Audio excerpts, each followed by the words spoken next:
Hello everyone and welcome to this week's episode of Minecraft Disney World. We're going to do things a little differently this week. Normally what I do is I pick one ride or attraction from the parks and I talk a little bit about the history of it while walking through it in the MC Magic server.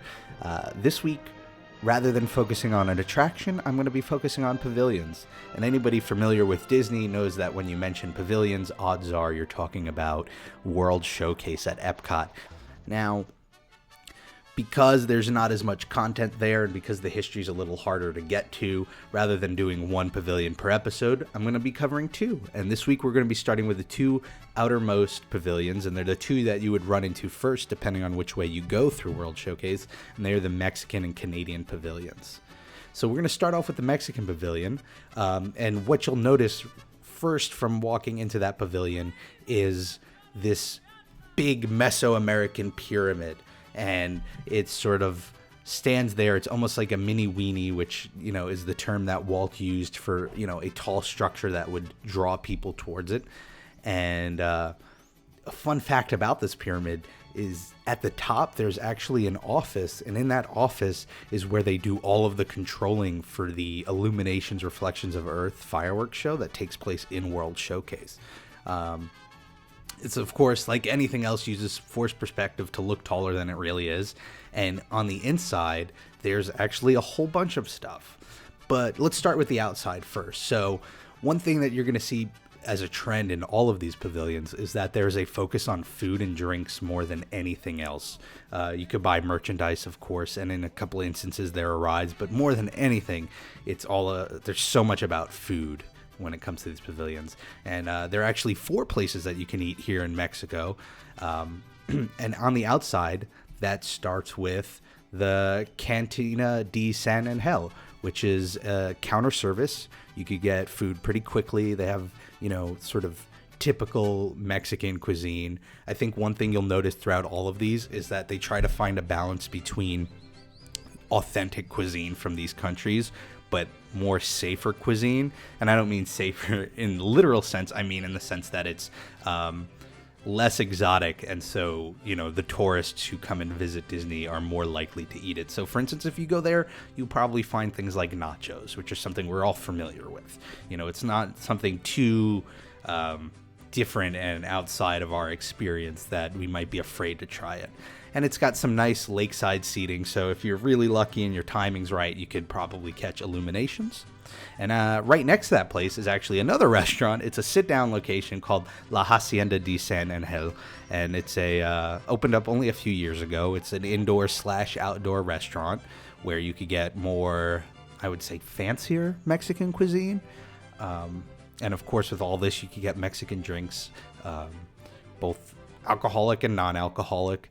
So those are the 2 outdoor places, and of course there are carts that sell merchandising that's sort of specific towards that country. You could actually buy sombreros and things like that. Now what's interesting is when you go inside this pyramid, and this is something I think Disney's fantastic at. I think it highlights their ability to create a mood and create an immersive setting, is when you go inside the Mesoamerican pyramid, you're actually going outside, because the main entry, the main hall area of this pyramid is made to look like a twilight lit marketplace in Mexico. Like, it's just, the sun has just set. It's this marketplace is set up. There's a restaurant along a river. The ceiling's made to look like the night sky. And from there, you could do a couple of different things. You could go buy more merchandise, or you could go to the 2 other places. There's the San Angel Inn, which is another sit-down place, and it's actually named after a real restaurant in Mexico City that's been around since about 1692, so it's a super old restaurant. This, I guess, is, I don't know how close it is to the real one, or if it's just in name only, but you could sit down there and enjoy some Mexican cuisine, or you could go to La Cava del Tequila, which is a tequila bar that offers a whole bunch of tequila. Obviously, you need to be an older guest to enjoy a place like that. And like I said, Mexico is one of the few places that has an actual attraction. And here it's called the Grand Fiesta Tour, starring the 3 Caballeros. And the 3 Caballeros, one of them would be Donald Duck, and then there are these 2 parrots from the Caribbean and South America, and there's actually their characters from a film of the same name that Walt produced when he was doing a tour of South America and checked out the Panama Canal and a few of the countries around there. He ended up producing this cartoon. It was sort of like a sing-along song that shows off all these different countries. And so they've been worked into this boat ride where you basically go around and you get to see, the different aspects of Mexico while they're all, I believe they're looking for Donald Duck, or Donald Duck's looking for them. And, of course, anytime Donald's involved, there's trouble. So, that's as far as the pavilion goes, that's basically it. Now, there's some interesting backstory to it. It's hard to find some on the internet, but I was reading Jack Lindquist's book, his memoirs. He was the first president of Disneyland, and he talks about how he was actually one of the executives at Disney to go around and pitch some of these World Showcase countries to their governments, because the idea with World Showcase was they wanted to be a persistent 24/7 World's Fair. And so they wanted the actual countries that they were representing to be involved. And so they would go to the governments of all these different countries and try and get them to commit money to building these and keeping these rides updated.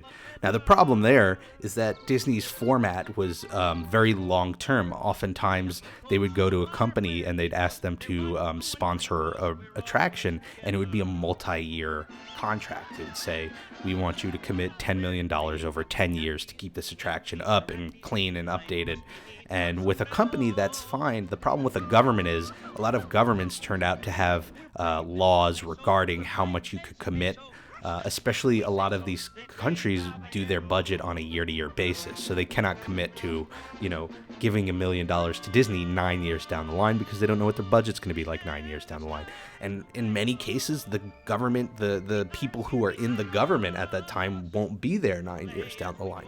So what ended up happening in many cases is that they had to go to private companies from those countries who would sponsor it. So it was still authentic. It was still coming from that country, but it wasn't through the government. Now, that said, Mexico actually committed $1 million to building the pavilion, and Jack Lindquist went down there to pitch it to them. And it turned out they brought down a scale replica of the pavilion that they were going to build, and through some mix-up, it got swapped out at the airport with a coffin. And when they saw it, they realized it wasn't their box, and they said this looked a lot like the coffin. And the people at the Mexican airport were pretty confident that that couldn't have been the case. So they actually pried open the box, and sure enough, there was a corpse inside, and it was meant for Guatemala. And they had to find and track down the scale model. And then when they did find it, they brought it to the Tourism Bureau, which is sort of the first place that they would go for any of these countries to talk about this idea, and the elevator was broken down, so they had to carry the scale model replica of the pavilion up 5 stories in January, which sounds cold, but down in Mexico City at that point it was around 90 degrees, so it wasn't easy to pitch these sort of pavilions. Now, on the flip side, you've got Canada. Now, Canada has a main attraction as well, but it's not a ride. It's actually a Circle Vision 360 movie called Oh Canada, and it's basically a highlight reel of what Canada has to offer. It was actually just recently updated in, I want to say, 2007, because you got to remember this park opened in 82, so you're not only looking at a technologically outdated ride, but you're probably also looking at an outdated view of what Canada has to offer. Because on one hand, these countries want to show off what they have now to offer, because they want to boost tourism and they want to make it more appealing to the modern, mind. But at the same time, Disney wants to showcase the history, because that's what's exciting. And a fun fact about Epcot in general, not so much these specific pavilions, is that the original plan was that these companies wanted to, well, I keep saying companies, these countries, originally they wanted to show their modern form. So like Germany wanted to show their nice, new, fancy office buildings, but the problem Disney had was that they looked no different than an office building in any other city in any country in the world. And it's the authentic history that they wanted to show. And that really goes against sort of the original plan of Epcot, which was to have all these pavilions look identical. and it was just going to be talking about these countries. And eventually, somewhere down the line when it was being planned, they changed it, and now every country looks dynamic and different from each other, and it looks authentic, and it really has so much more character as a result. But anyway, Canada's got this 360 movie. It's called Oh Canada. It's hosted by Martin Short now, and the winner of Canadian Idol, who the name escapes me. I apologize there. They also, like Mexico and like every other pavilion, have food. You could get Canadian beer, but they have Le Cellier Steakhouse. And now this is, I can't speak outside of the Disney World, scope, but within Disney World, this is probably one of the most in-demand places to eat. In fact, if you don't have a reservation for this place, odds are you're not going to get a seat. It's a nice steakhouse. It's sort of made to look like a wine cellar, which is sort of what the name is. It looks like a wine cellar. They offer seafood and steaks and other wine and beer, and it's sort of on the fancier end. The pavilion also has the semi-permanent home of a Celtic rock band called Off Kilter. They play there every weekday in the pavilion, I guess weather permitting, since most of it's outside. During the planning, there was an idea that there was going to be a miniature Main Street with shops and restaurants, and on one side it would be French Canada, and on the other side it would be the English Canada. So it sort of show the two sides of that. What we ended up going with was a more old school Canada. You do see some of the hotels that were built when railroads were just growing, and you also see totem poles from the natives that lived in Canada before it was really settled down and the country was formed. And what's interesting there is because the totems were built and the buildings were built with forced perspective, which again is a tool they use all the time, they couldn't use real trees from Canada because the trees would grow too high and would throw off that forced perspective. So what they did instead is they made casts of the real trees and then made artificial trees so that they looked authentic and they fit in place, but they would never have to worry about these trees growing any higher. In any case, these are 2 pavilions. There are 11 in total. I'll probably hop between attractions in these before we explore more of them. I hope if you're ever in Epcot, you get to check them out.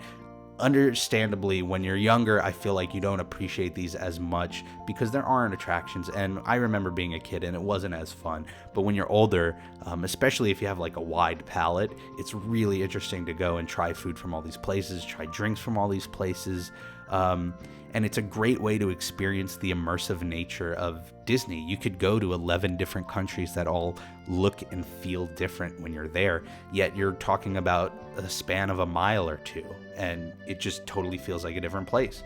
And I think that's amazing, and it just leads to a really good experience. So if you're ever in Epcot, I highly suggest checking out these pavilions. I hope whatever you do this week, I hope it's fantastic. I hope you make the most of it, and I hope to see you all next week for the next episode of Minecraft Disney World. Bye, everyone.